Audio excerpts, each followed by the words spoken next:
Welcome to Things You Don't Know. It's been wonderful for Dr. Deneen and me to see the response to our podcast on actual and possible states that joined and desired to join the United States. No, it worked so well that, as we told you we would do, we've decided to create another episode looking at five more of these areas, some of which did join the USA and some that went a different way.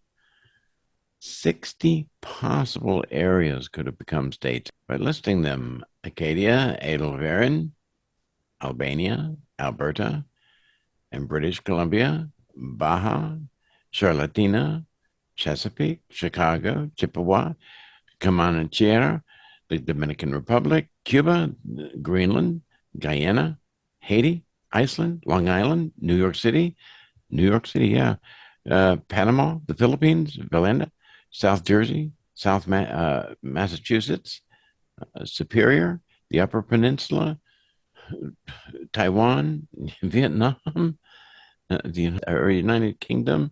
I mean, wowzer. I'm thrilled to continue on this subject because it's very dear to my heart.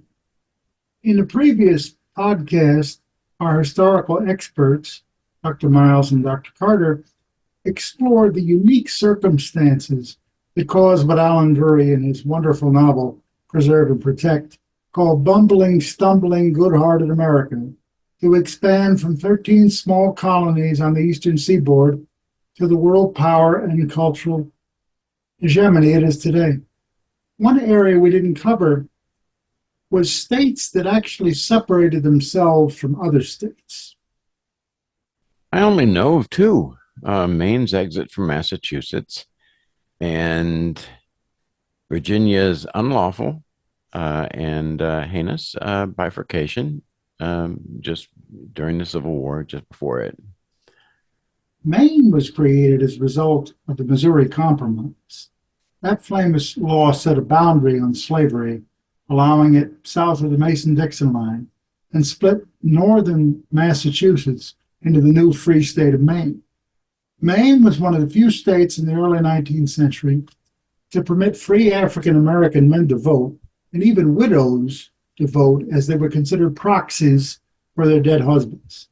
To learn more about emancipation efforts in the North, check out our Elizabeth Graham and Caesar Drake's podcasts. Dr. Miles, you had something to say about the creation of West Virginia. That's right. Thank you, Dr. Deneen.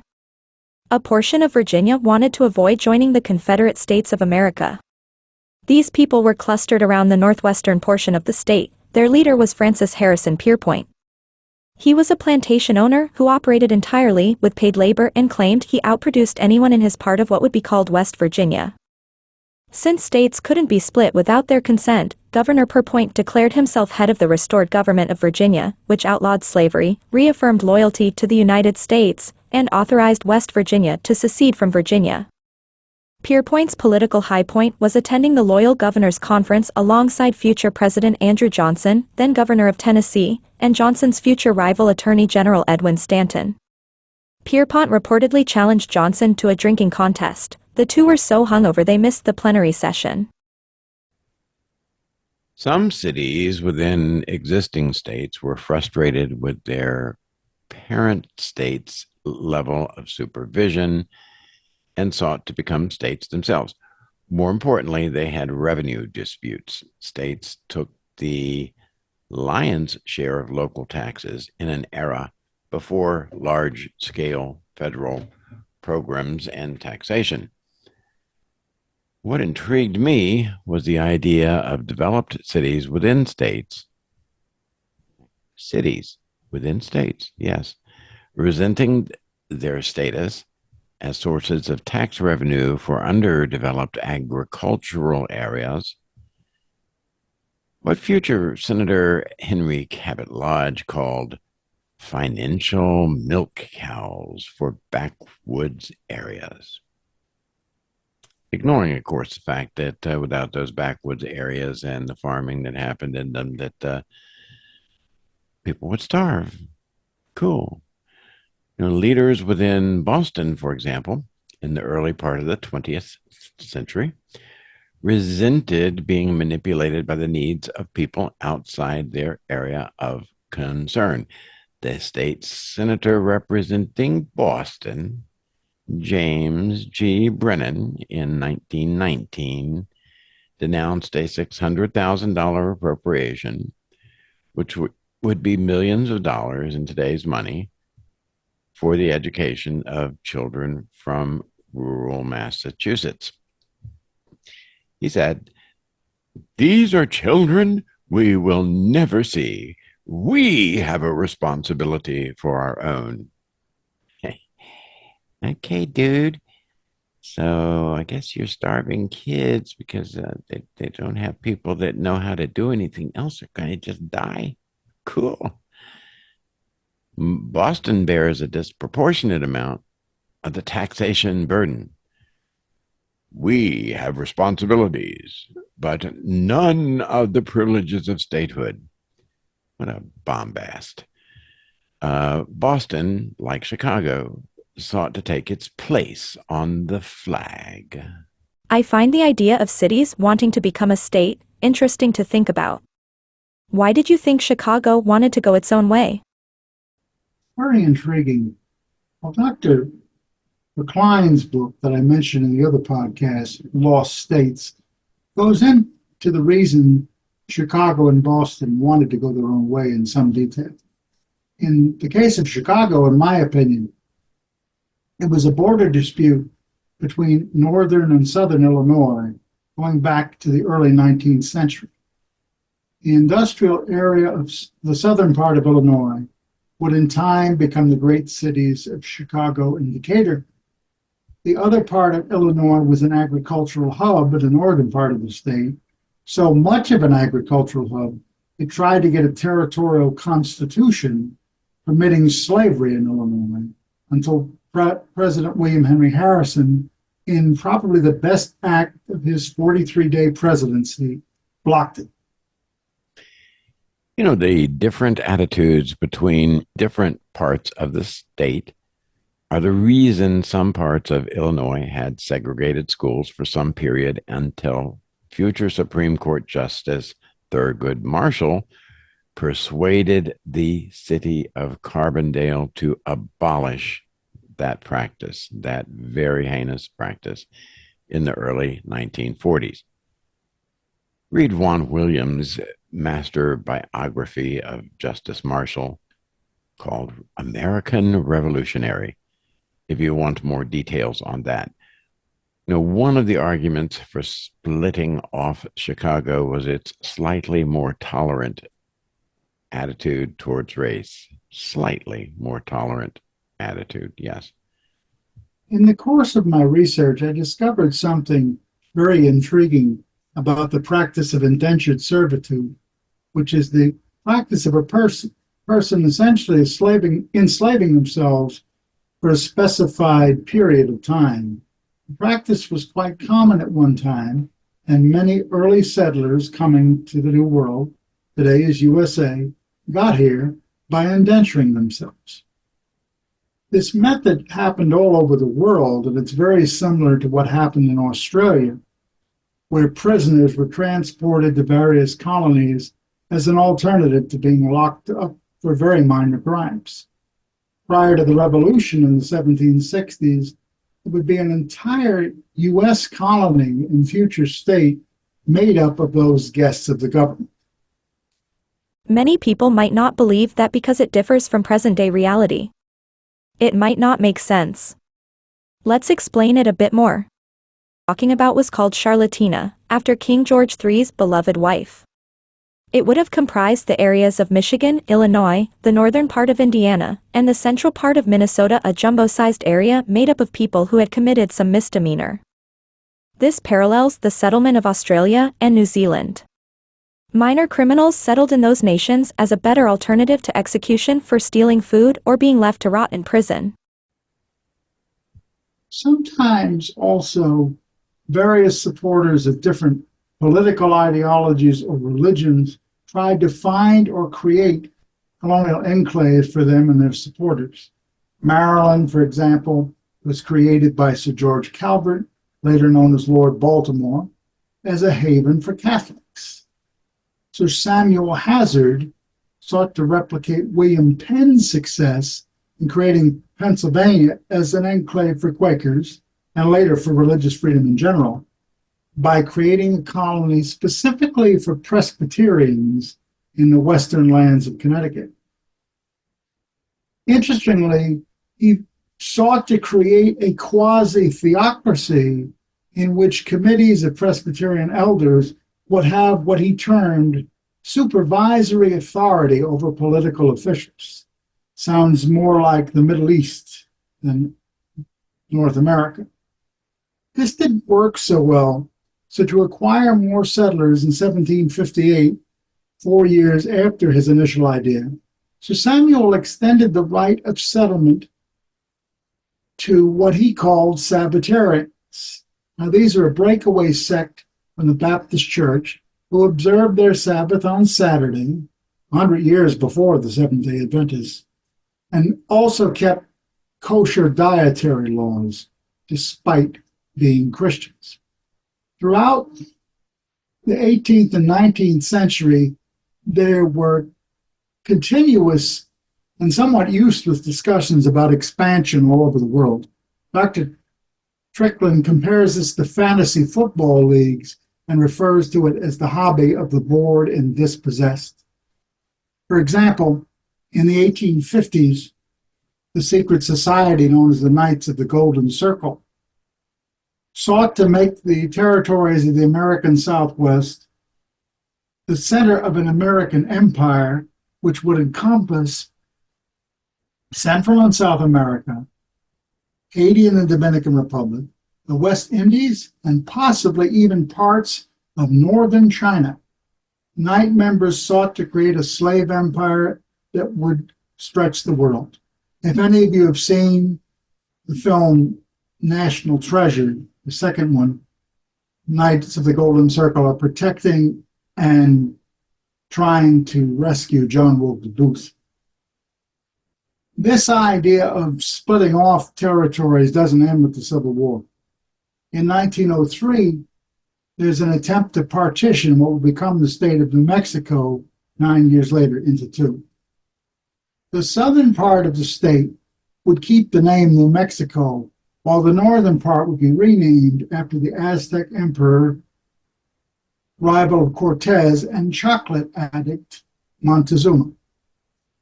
Sometimes political differences led to attempts to form other states. A group of successful farmers and ranchers in a trio of states became embittered by what they saw as the excessive regulation of the New Deal during the Depression in the 1930s. They decided they'd had enough of big government exercising excessive control they believed over local governments.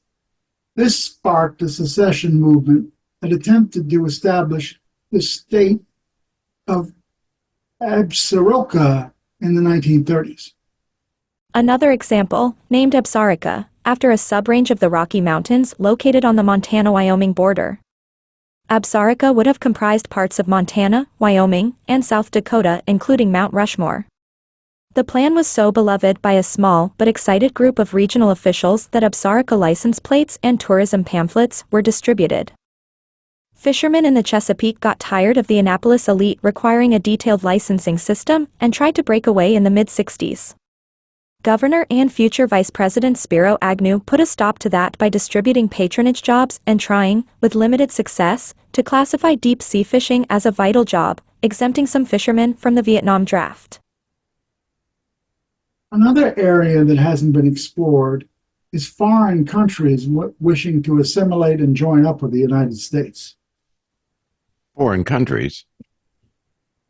I knew we covered Texas and Hawaii in our other episode, but it sounds like many other countries wanted to join us. And yes, I realize that's true from our listing in the beginning, but wow, that's really different, huh? There were many countries that thought direct statehood in the U.S. would be a good idea. Two of the most under-researched attempts took place in the difficult days following World War II. A famous novelist discovered one, and an archivist discovered the other. As far as I'm concerned, this is the most intriguing story we've told yet. President Lyndon Johnson's political mentor, he's got an office building named for him today, was Senator Richard Russell, the senior senator from Georgia. In order to pay off war debts, both former Confederate debts to the UK and UK debts under the Lend-Lease program, in 1947, Senator Russell proposed, I am quite serious, the annexation of the United Kingdom as 4 U.S. states consisting of England, Northern Ireland, Scotland, and Wales. Well, this proposal went nowhere. The political leadership of both countries was either dryly amused or dismissive. United Kingdom Prime Minister Clement Attlee very dryly remarked, the question of the USA and the UK unifying was decisively settled nearly 2 centuries ago. United States Speaker of the House, Joseph R. Martin, denounced the proposed union as the confused desire of a sentimental dreamer, referring to Senator Russell. The idea was buried, cheerfully forgotten to avoid embarrassment, until the late 1990s, when congressional archivist Professor James Pennington discovered the story while writing a book about the Greek Civil War and peering through the congressional record of 1947. This attempt to bring our former mother country, the UK, into the United States might seem the strangest attempt at statehood, but surprisingly it isn't. In the aftermath of the Spanish-American War, Cuba was offered statehood, just as the Dominican Republic and Haiti had been offered in the Grant administration in the 1870s. See our Robert Smalls podcast to know about that. But as with the Dominican Republic 30 years earlier, the Speaker of the House squashed the proposal with the very racist and discriminatory remark, far too many Catholics, and worse, too many people of non-white descent. If Cuba had become a state, perhaps Fidel Castro would have either become an elected governor or remained the indulged grandson of his millionaire grandfather, a well-known planter and neurosurgeon. I guess Che Guevara would have had to find another country to bring revolution to. Sicily had voted strongly in favor of retaining the monarchy in 1946. So it had only scorned the unsteady Italian Republic. Ordinary citizens, having endured 5 years of war and 22 years of dictatorship, saw a need to make bold, dramatic, political, and social changes. A strange group of allies, aristocrats, peasants, politicians, and bandits, in and outside of all aspects of society, sought to break away from Rome. This story is only remembered because of the research of a legendary novelist, Mario Puzo, the author of The Godfather. Yeah. While he was researching background information for his novel, The Sicilian, he discovered the story of Italy's Robin Hood. Salvatore Guiano, one of the movement's leaders. Through a combination of extortion, a network of informants among the poor, who had been cared for at his expense, and strategic alliance with the mafia, the Catholic Church, and former aristocrats, Guiano carved out an empire. For 3 years, he acted with no limitation, kidnapping everyone from the Archbishop of Palermo to the brother-in-law of the Minister of Justice. His men forced judges to free prisoners who were the sole support of their widowed mothers, built schools and free clinics, flogged greedy business people, and put contracts out on communist senators. 2 mafia families, the CIA and Taiwanese spy chief Wing Shing, tried to recruit him to no avail. And interestingly, despite 6 assassination attempts, he was unharmed. He appeared to be invulnerable. The story of his demise is somewhat unclear.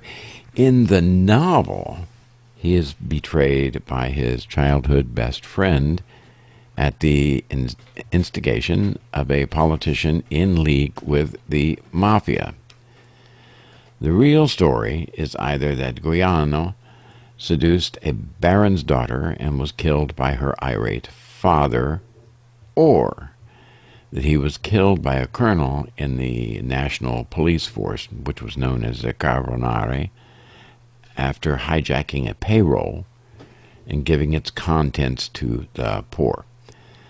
The U.S. opposition to Sicilian statehood arose over fears of a communist victory in the national Italian elections.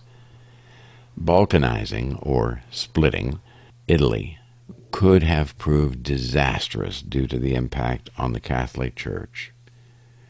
And so, as we know, Italy remained unified. Many of these areas become states. The history of both the U.S. and the world, the larger world, had been very different. As we said in the beginning, relaying the story of every possible state would take hours. We welcome anyone else who wishes to participate in maybe doing some more of these. But we really hope you've enjoyed this episode. There are so many twists and turns in history. To me, this convoluted slice of history is a prime example of what we have called boots on the ground history, complex, intertwined with intrigue, and dramatically affected by everyday people as well as well-known historical figures. Even though this topic is something I know a great deal about, investigating and unearthing these details has been very satisfying to me, and I hope giving something to our listeners to at least think about. Yeah, you're so right, as you often are, Dr. Deneen. We always we always seem to find more every time we go into any episode, and we can't possibly put into one episode all the things that we learn. I hope that we give enough information so that our listeners can enjoy it, but they can also say, hey, I wonder what this was about, or what that was about, or where would this lead, or how does this fit in, or even, hey, I disagree with this. And guess what? If you all have these thoughts, you have a thought, do you think something like that, don't hesitate to share it with us. I love it when somebody can give me some more information and even correct something or whatever. So do I. We don't have a monopoly on the truth.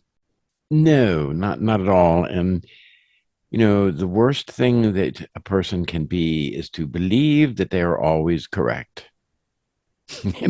Because you're going to wind up, like a snake eating its own tail. Is not a good thing. Anyhow, look, we have a whole lot of good topics coming up. And the 2 series, for example, on body secretions and inventions, they're going to continue. And that's kind of fun. Kind of excited about the one on inventions. We have some really cool ones coming up, and some surprising things. It's fascinating the way that some inventions work their way into everyday life, and we just kind of accept them. We don't think about it. We don't wonder about how it came about, or what it's all about, or any of that sort of thing. But anyhow, we'll get into it. But as always, please leave a like. It's very important. It really is. And if you have a comment, please leave that too. More importantly, we would sure welcome you back. Join us again soon. Got some good stuff. Take care, everybody, and my thanks to Dr. Weaver. And you too, Dr. Miles, for your patience and invaluable contributions.